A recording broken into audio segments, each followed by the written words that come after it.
ကိုချစ်လို့သူမချစ်ရင်လောကမှာ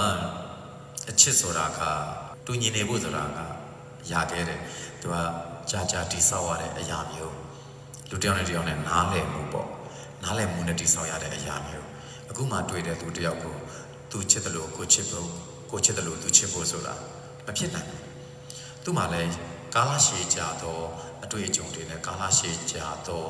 တတ်တတစ်လျှောက်မှာတွေ့ခဲ့တဲ့သူတွေအများကြီးကိုလည်းဒီတိုင်းပဲကိုယ့်ရဲ့ကာလရှည်ကြာတော့တတ်တတစ်လျှောက်ကိုတွေ့ခဲ့တဲ့သူတွေအများကြီးအဲ့တွေ့ခဲ့တဲ့သူတွေထဲမှာကိုတန်ရောစင်ပို့တွေ့တဲ့သူတွေရှိမယ်ဒါပေမဲ့ကိုခင်တဲ့သူတွေရှိမယ်အများကြီးအခုမှတွေ့တဲ့သူချင်းချင်းတော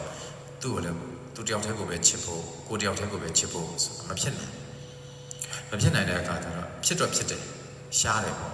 အဲ့တော့ဖြစ်ခဲ့ပြီးရှိတော့လည်းပဲဒါဝမ်းသာစရာပဲ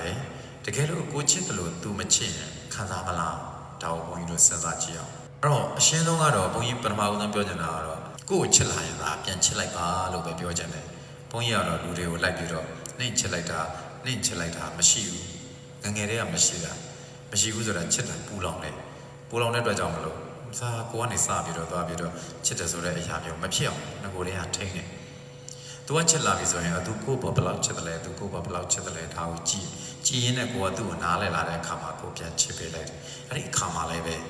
ကိုကပြန်ချစ်ကိုကပိုလဲချစ်လာတော့သူကကိုမချစ်တော့ပြန်ဘူးဆိုတာမျိုးကြုံရတတ်တယ်အဲ့လိုမျိုးဆိုဘယ်လိုနေမလဲကိုချစ်တယ်သူကမချစ်ဘူးဘယ်လိုခံစားမလဲတအားခံစားနေမှာလားတအားခံစားနေတော့ကိုပဲဒုက္ခရောက်တာပဲရှိတာပေါ့သူကကိုမချစ်ဘူးဆိုရင်လူစိတ်ဆိုတာအဲ့လိုအများရန်ပြောင်းလဲသွားနေတာ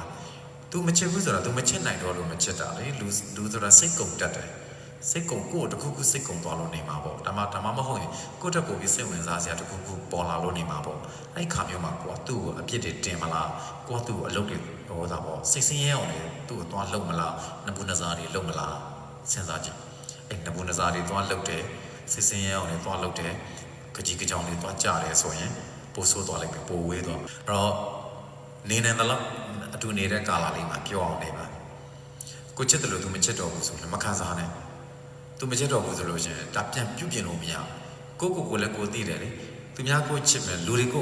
တွေချစ်ကြမယ်တချို့လူတွေချစ်ကြမယ်ပေါ့ဒါပေမဲ့ကိုလူတိုင်းကိုပြန်ချစ်လို့မရဘူးဆိုတော့ကိုလည်းသိတယ်အဲ့တော့သူ့ဘက်ကနေကိုချစ်လို့မရတော့လို့မချစ်တော့တာဆိုလို့ရှိရင်မခံစားနဲ့တော့လွတ်ပေးလိုက်သွားပါစေသူသွားချင်တယ်လို့သွားပါစေအဲ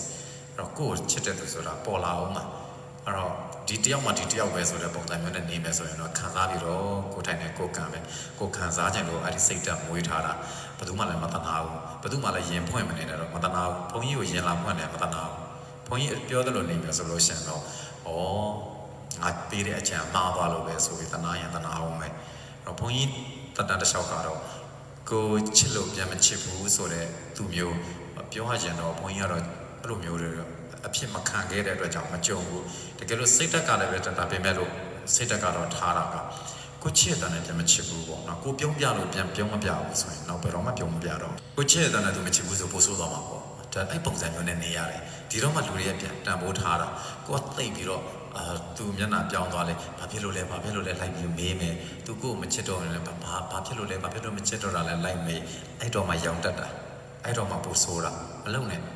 လွတ်ထားလိုက်တော့လွတ်ထားနိုင်တဲ့တတိကိုရအောင်လာမွေးမဟုတ်ရင်ကိုယ့်ဘာသာကိုခံစားတယောက်တည်းကခံစားပြီးတော့ထပ်ပေါက်မရှိဘူးဘယ်သူမှလည်းရင်ဖွင့်မနေနဲ့ဟိုဘက်ကလူကပြန်လဲချက်လာမှလည်းမဟုတ်ဘူးအဲ့ပုံစံမျိုးကိုနားလဲထားလူတယောက်ကစိတ်ကုန်သွားပြီဆိုလို့ရှိရင်ပြန်လှည့်လာဖို့ခဲရင်းနဲ့လှည့်လာရင်လည်းငကိုလိုမဖြစ်တော့အဲ့ဒါကိုသဘောပေါက်ထားစိတ်ချမ်းသာခြင်းနဲ့တော့အစကတည်းကတိတ်ပြီးအလွန်ကျွံနေလိုက်ပြီးမချစ်နဲ့လို့ပြောချင်ပါတယ်